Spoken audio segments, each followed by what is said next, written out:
Akekho uNkulunkulu. Akekho nje. Ayikazi ibe khona ekuthiwa uJehova.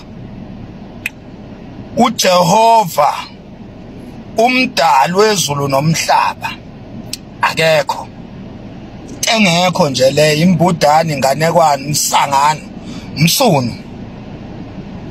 uNkulunkulu akekho, umoya engcwele akekho. uJesus Christ uJesu ekuthiwa uyindodana kaNkulunkulu umsunu wakhe nje into engekho yonke leyo nto leyo. Akekho uMaria, ayikho intombazane eyayigane uJosefa ekuthiwa uMaria eyamithiswa umoya masemba lawo. Ayikho leyo nto leyo. Shidi loso story leso. Uyabona? Umuntu nje owamithiswa umoya akekho kule planet esiphila kuyo, akekho. Uma ngabe ngekho kule planet esiphila kuyo, okushuthi ayikho iplanet akuyo, ngoba iplanet ekwazi ukuphila kuyo umuntu yilesi kuyo ebizwa ngo-Earth.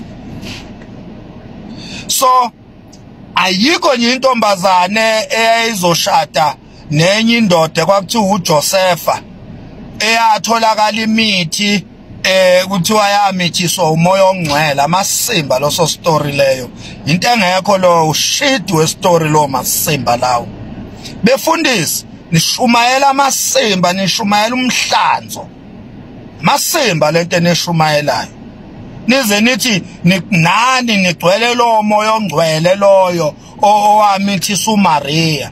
Amasimba amanyala yonke leyo nto leyo. Shidi leyo nto leyo.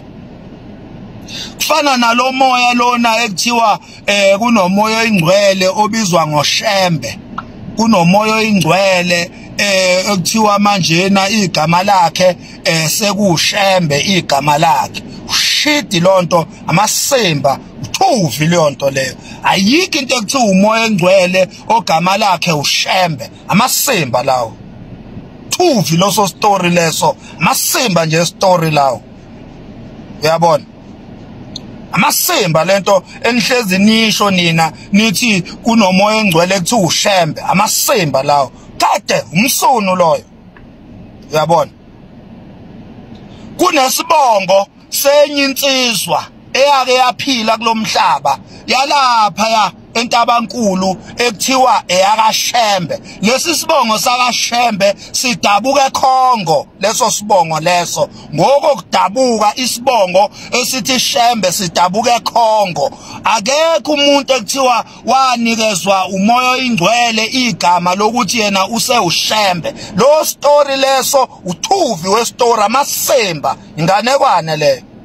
Shit wento nalabo bakholelwa kuso leso story ukuthi kunomfana owaqanjwa igama kwathiwa uShembe. Amasimba lawo. Uyabona? Nalabo bakholelwa kuloso story. Uyabona? Bengisathi ke nalabo bakholelwa kuloso story msuni yabo. Kusho thina sikuMaqali. Isibongo sakwaShembe siya exista, isibongo esikhona badabuka eKhongo abantu bakwaShembe. Shembe. Yeah. Siyaphenya. Ibheshu siyaliphenya thina. So istory sokuthi kunomuntu ekuthiwa uNkulunkulu owadala izulu nomhlaba wadala abantu umsunu westory lonto leyo. Ayikho into enjalo ayikazi yenzeke. Akekho umuntu ekuthiwa uNkulunkulu, akekho akazabe khona ekuthiwa wathi umhlaba udalwanga, izulu nomhlaba nje into engadalwanga leyo. Izulu likhona yini izulu? Nali yaphezulu isibhakabhaka izulu.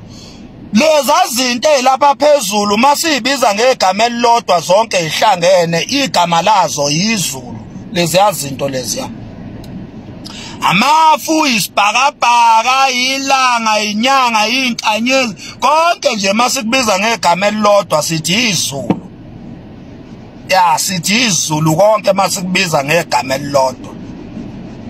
Ya Masikuhlanganisa ke sikuhlanganisa nomhlaba lo esikuwo kanye nokusemhlabeni. Sihlanganisa manje okuphezulu ezulwini nokusemhlabeni. Masikuhlanganisa sikubiza ngegama elilodwa sithi imvelo, nature. Ayikho into ekuthiwa indalo ngoba akekho umdali. Ayikho nje ekuthiwa creation. There is no creator. Masim kwaileyo gama elithi creation and creator, there is a creator of the universe. Umsunu westory loyo. Into engekho leyo.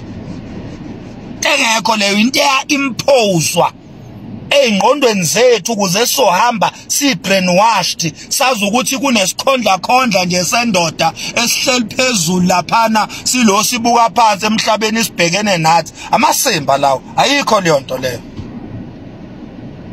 Uyabona? Shidwe nto loyo. Kunento ekuthiwa isihogo samasimba yini. Isihogo samasimba yini. Isihogo yithuna. Isihogo nje yithuna kuphela. Ya yithuna yini ithuna? Ithuna ingaphansi komhlaba la kuhleli khona abantu abafile. La kuhleli khona la kufakwa khona idumbu zabantu abafile. Igama la leyo nto leyo yithuna. So isihogo ke yithuna. Mawukubiza nje ngegama elilodwa. Abantu imizimba yabantu abafile abasemgodini ogqitshwe ngenhlabathi. Mawukubiza ngegama elilodwa nje lokho ungathi ithuna noma isihogo. Asikho ke isihogo esinomlilo amasimba lawo thiwa ngaphansi komhlabathi kunomlilo. Ububa sobani lo mlilo zinsha?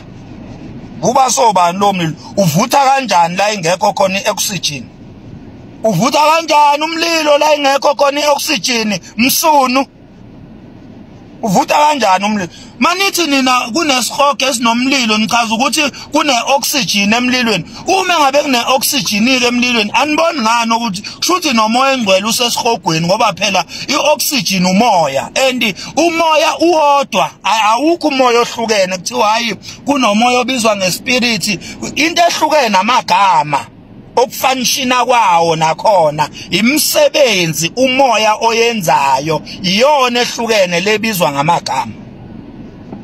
Ake ngiphinde futhi into ehlukene ngomoya imisebenzi ewenzayo. Miningi imisebenzi eyenziwa umoya owodwa. Manje leyo msebenzi ke inamagama.